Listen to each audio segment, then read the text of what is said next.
It's Greach, and today I have a Suicide Boys type beat with a sample. I've been getting really into sampling.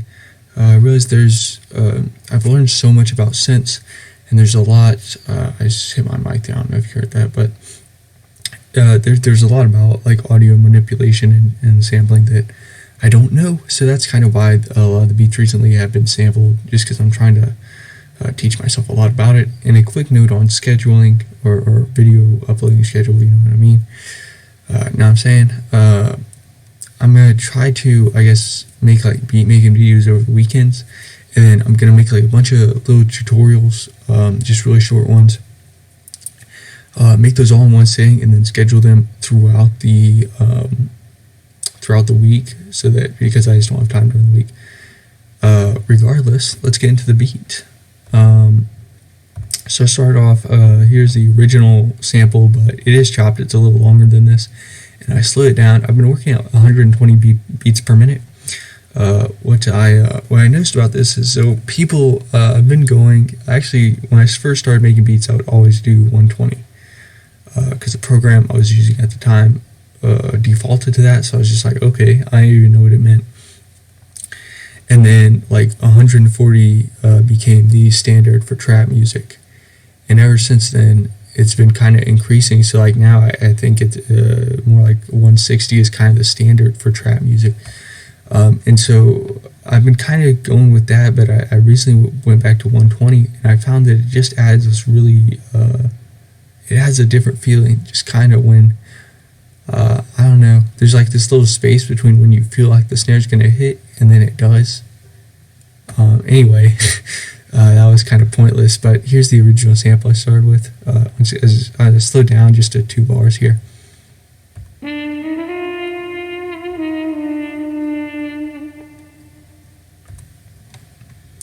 And that does have a lot of effects on it, so that's actually not the original. If I take that off, actually, so that was the sample with all the effects on it. I'll go over the effects, but here's the original.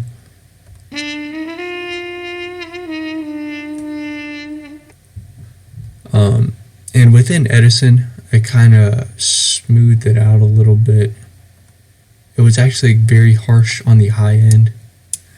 So I started with Fruity Reverb, and I'm just using the I'm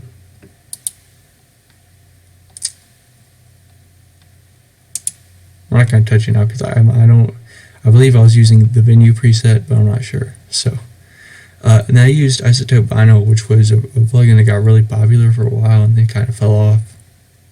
I just lowered it at 1970 though. It just gives it like, it's a very subtle plugin. And so also the sample has a lot of, and once again, and it's like raw format, had a bunch of like really harsh high end parts. And so I threw halftime on there, put it at 1/2,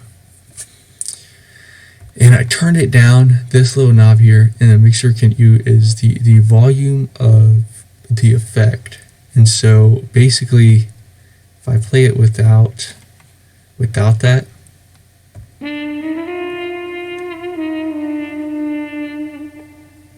and I turn on, and once again, this is at it's at 25%.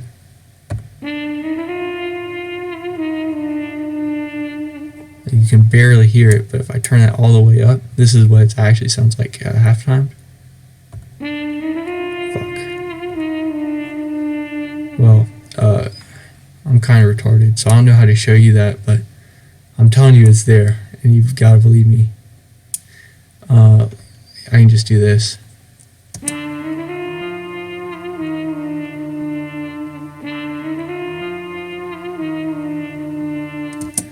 As you can hear, yeah, you can actually hear it now. There's like a low end to it. And with the EQ, once again, I cut out a ton of the highs. There wasn't a ton there, but and just kind of boosted and dipped here according to what I liked. So this next part here, this might not be the right one. A little fucking disorganized. Alright, so I think this is it.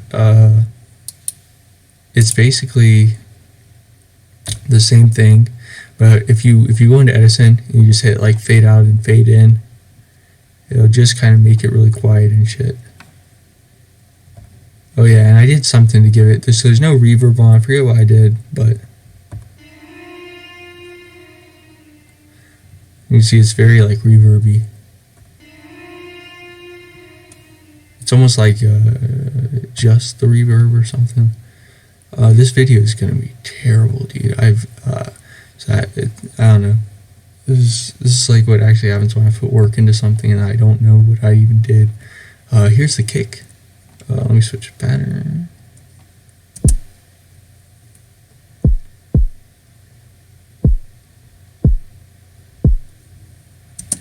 And real quick, I'll just go to the 808 first because it is melodic or whatever. And this is what I went with right after I got the sample all nice and good or whatever. So yeah, here's the sample I used, Little Peep 808 6. Well,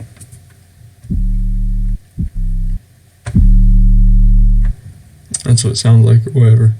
The reason it doesn't play all the way is you should probably do this: attack 0, hold 100, decay 0, sustain 100, and release 0. That way it will play. So when the note first starts, it's already at 100 attack. It will play it at 100 sustain all the way through, and then drop immediately when the note's done. That's just how I like to do it. You can do whatever you want, of course. Oh yeah, one last thing. Go over to what the fuck was that? Alright, somebody just screamed outside, but if you go to this little wrench, I guess, turn on portamento, which is Italian for pizza or whatever, and monophonic, turn on. Monophonic, like mono means one, phony means sound. You can only play one note at a time is what that means, and that's how you slide the 808s. So here's the 808 pattern.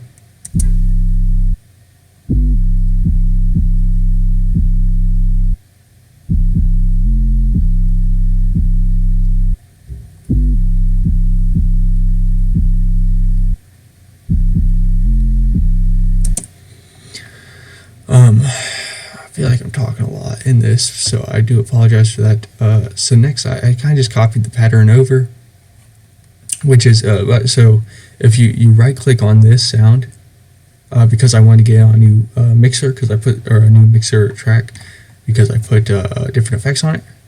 So you right click on this, go to clone, or press C, and then basically you can copy. So let me show you this real quick. So I have this selected. I did this reverse when I first doing it. So Control C copies it, and you can go into a new channel. Control V. Fuck. There we go, and paste it in there. So that's a really quick way to copy over melodies. If you want to do that, like say if you want to do what I did, make a new 808 version, or if you want to line up the 808 with the kicks, you can do that real fast. So a little tip there. So I went over to, it's on number 9 because it's the last thing I did, and went to the EQ, just kind of boosted the low end as a result, but it's really just kind of this mid region here that I boosted the sort of distorted version or part of the 808, and then I just kind of played around with the reverb until it sounded right. And I got this little intro section here.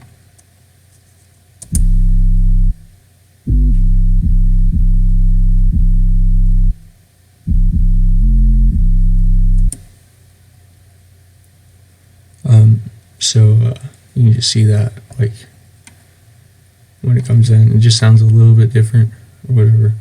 And then the hi-hat, I just played it in 8th note. It's a pretty kind of high-pitched, kind of grainy hi-hat. And then the snare, I mixed a couple snares. First one,